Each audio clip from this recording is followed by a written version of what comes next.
Among the officers in the city of Millwood, a rumor had been circulating for weeks.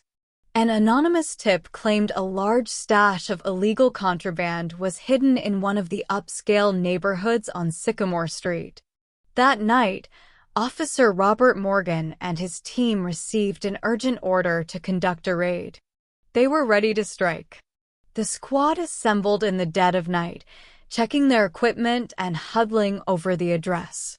"All right, everyone, this is 453 Sycamore Street. Keep it tight and stay alert," Robert instructed his team. With flashlights and batons in hand, the officers approached the house. The property was elegant, with a well-maintained lawn and perfectly trimmed hedges standing out in the moonlight.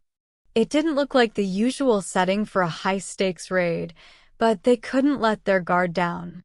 Officer Robert glanced around at his team, giving them the nod, and they moved in. A loud bang erupted as they forced open the door. Inside, they encountered a large living room with plush couches and a coffee table stacked with books. A figure appeared at the top of the stairs, startled by the noise, dressed in plain pajamas.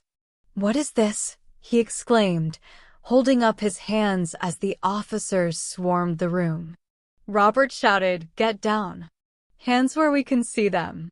The man slowly descended, his face filled with confusion rather than fear. The man spoke slowly, "My name is William Preston. This is my house. What are you looking for?" Ignoring his question, Officer Robert ordered his team to start searching. They overturned furniture, rifled through drawers, and checked every nook and cranny for any signs of contraband. They didn't care about the man's words or his calmness. They were here to uncover something big, and nothing would stop them. Robert pointed toward the man and ordered him to sit in a corner while the team continued searching. Preston watched in silence as they tore through his belongings. He wasn't resisting, but his eyes were sharp, observing every move they made. He occasionally sighed, as if he couldn't believe what was happening, but he remained silent, his hands resting calmly on his knees. 30 minutes passed, and the house was in disarray. The officers had searched every room, from the attic to the basement. They found nothing, not even a trace of the contraband they had been promised. The frustration in the room grew thick as Robert regrouped with his team. One of the officers, Jason, approached Robert. "Sir, it's clean. We've checked everywhere," he reported, his voice tinged with disappointment. Robert frowned, looking around at the mess they had made. "Are you telling me this tip was a lie?" he muttered, annoyed. William Preston, still seated in the corner, finally spoke. "If you're done with your search, may I explain a few things?" Robert turned to face him, suspicion flashing in his eyes. "You have no right to explain anything. We had information that this house was involved in criminal activity. Do you understand the charges you're facing?" Preston looked at him, unfazed. "I'm aware, officer. But perhaps you should check with your higher-ups before you continue with this misunderstanding." Robert laughed, dismissing the man's confidence. "Oh, so now you're giving us orders?" he asked sarcastically. Preston remained calm. "Let's just say, I may know more than you think about who ordered this raid. My name is William Preston. I am the new chief of police for this precinct, and I believe I know who orchestrated the setup." The room fell silent. The officers stared at Preston in disbelief, processing what he had just said. "Chief of police?" They glanced at each other, unsure of how to respond. Robert's face turned red with embarrassment and anger. He could hardly believe that he had just raided the home of his new boss. Robert pulled out his radio, hesitating before calling headquarters. His voice was tense as he reported back, "Headquarters. We need verification on the identity of one William Preston, current resident of 453 Sycamore Street. He glanced over at Preston, who waited patiently. A few moments later, a voice crackled back through the radio, confirming Preston's position. That's correct, Officer Morgan. William Preston is the newly appointed chief of police. He was set to be introduced to the precinct tomorrow morning. Robert's face fell. He looked back at Preston, a mixture of shame and disbelief filling his expression. Chief Preston. I had no idea. Preston stood up, brushing off dust from his pajama pants. I understand, Officer Morgan. You were only doing your job. But it appears someone in your chain of command has taken it upon themselves to try and tarnish my reputation. You'll hear from me first thing in the morning. The officers watched in stunned silence as Preston walked calmly to his front door, opened it, and motioned them to leave. They filed out quietly, glancing at one another, shaken by the unexpected turn of events. The next morning, Officer Robert Morgan sat at his desk in the precinct, his mind replaying the events of the previous night. The awkward silence among the officers filled the room, each of them still grappling with the shock of what had happened. The precinct buzzed with low whispers as word of the raid on the new chief's home spread through the ranks. By the time Chief Preston entered, his presence sent a chill down the hallway. Dressed sharply in his uniform, Preston held an aura of calm authority. He strode into the briefing room, and every officer straightened up. Without a word, he placed a stack of papers on the podium and took a deep breath. His eyes scanned the room, pausing momentarily when they landed on Officer Morgan, who shifted uncomfortably in his seat. Clearing his throat, Preston began, "Good morning, officers. As most of you know, my introduction to this precinct was unconventional." His gaze swept across the room, his tone measured yet powerful. "Last night's raid was conducted on my home under the guise of an anonymous tip, one that, as we've all learned, was both unsubstantiated and, more importantly, illegal." Murmurs rippled through the room. No one dared to speak out of turn, but the question on everyone's mind was clear: who would dare set up the chief? Preston continued, "I am here not to place blame on anyone in this room, but to set a clear standard. This precinct and this city deserve a police force rooted in integrity, and that is what I intend to enforce." The tension in the air was thick, but the officers could feel a sense of pride building. Chief Preston wasn't just their superior, he was a man determined to uphold justice. Officer Robert raised his hand, surprising even himself. "Chief, may I ask, do you suspect someone within the precinct of setting you up?" Preston paused, considering his words. "That is yet to be determined. But I can tell you this, someone wanted to discredit me before I even took office. Whoever it was has connections and resources, which means they are close. They wanted a man they could control, but unfortunately for them, I am not that man." Robert's heart sank, feeling the weight of those words. Had he unknowingly been used as a pawn in a bigger scheme? After the briefing, Robert approached Chief Preston in private, his voice low and apologetic. "Chief, I'm sorry about last night. We didn't know it was your home, and we were acting on what we thought was a reliable source." Preston regarded him with a steady gaze. "I understand, Officer Morgan. That's why I'm going to need officers like you who are genuinely committed to justice, not easily swayed by false leads or dirty orders." Robert nodded, grateful for the chief's understanding, yet he couldn't shake a nagging feeling.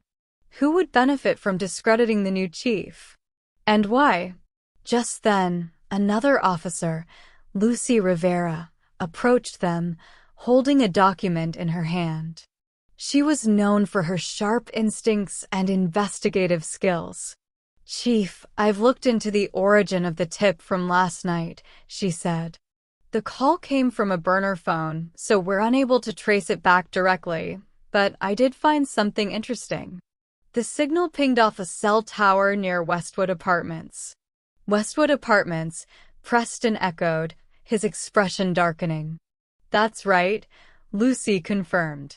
"A few high-ranking individuals from the security consulting firm, Monarch Security, are known to reside there. They've had questionable ties to law enforcement in the past." Preston nodded, his gaze sharpening. "Monarch Security. That firm's been circling the police contracts for the city for years. And if I remember correctly, they were under consideration for a major contract before I was appointed." Robert's eyes widened. "You think Monarch Security's behind this?"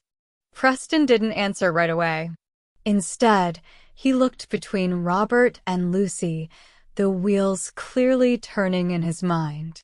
"It's possible. Monarch has been vying for influence within our ranks, pushing for a tighter grip on how this precinct operates. They're exactly the type who would see me as a threat." The officers exchanged wary glances. Monarch Security was known for their aggressive methods. If they were involved, this situation was far bigger than anyone had imagined.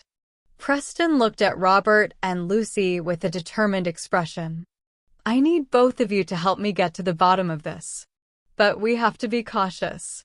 Monarch has connections, and they won't go down without a fight. We need evidence." Lucy nodded, her voice steady. "Understood, Chief. I'll start looking into Monarch's recent communications and see if I can find anything concrete." Robert, still processing the gravity of the situation, replied, "I'll do whatever it takes, Chief. Just say the word." Preston placed a hand on Robert's shoulder. "We're dealing with dangerous people here, Officer Morgan. I need you to remember that we're not just looking for justice, we're also protecting ourselves." As Robert and Lucy began their investigation, they encountered roadblocks at every turn. Any attempt to access Monarch Security's records was met with denials or red tape. Frustration grew as they realized how tightly Monarch's grip was on the city's institutions. But the more they dug, the more determined they became. Finally, after hours of following leads and combing through public records, Lucy found a significant piece of information. "Robert, look at this," she whispered, pointing to her screen. She had uncovered a series of payments made from Monarch Security to a private investigator known for digging up or fabricating dirt on influential people. "This is it, Robert. Monarch hired someone to set up Chief Preston. It all points back to them."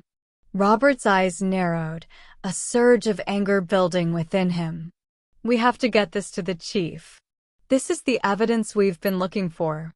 As they gathered the documents, they felt a sense of urgency and danger.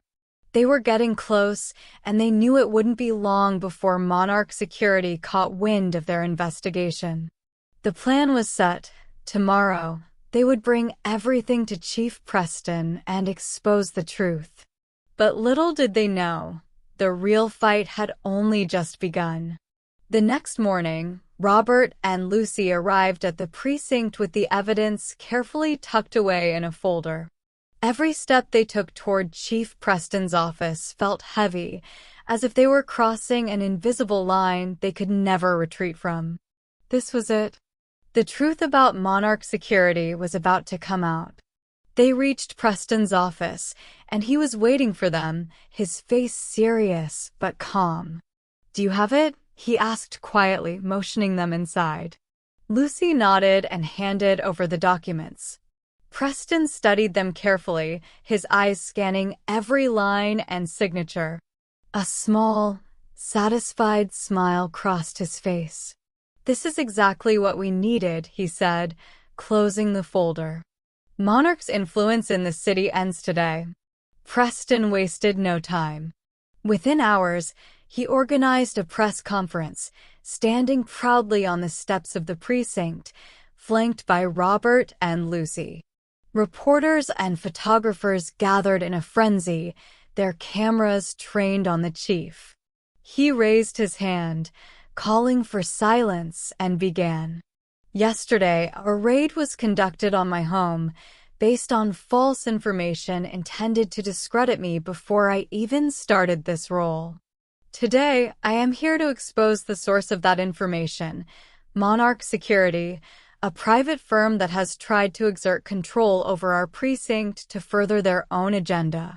Gasps echoed through the crowd. Reporters scribbled furiously as Preston continued. We have uncovered evidence that Monarch hired private investigators to fabricate claims against me, attempting to manipulate this precinct for their gain. But let me make one thing clear. We serve the people, not private interests. As the press conference continued, whispers spread rapidly throughout the crowd, and the news reached every corner of the city. By evening, Monarch Security's reputation was shattered. Their offices were swarmed by federal agents, conducting their own raid to seize records and dismantle their operations.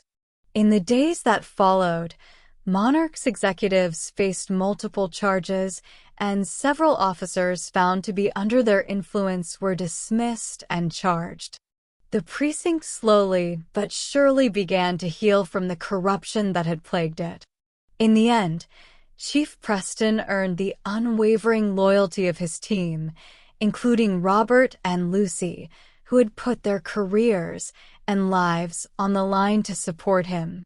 His integrity had been tested, and he emerged stronger, proving to the city that justice would always have the last word.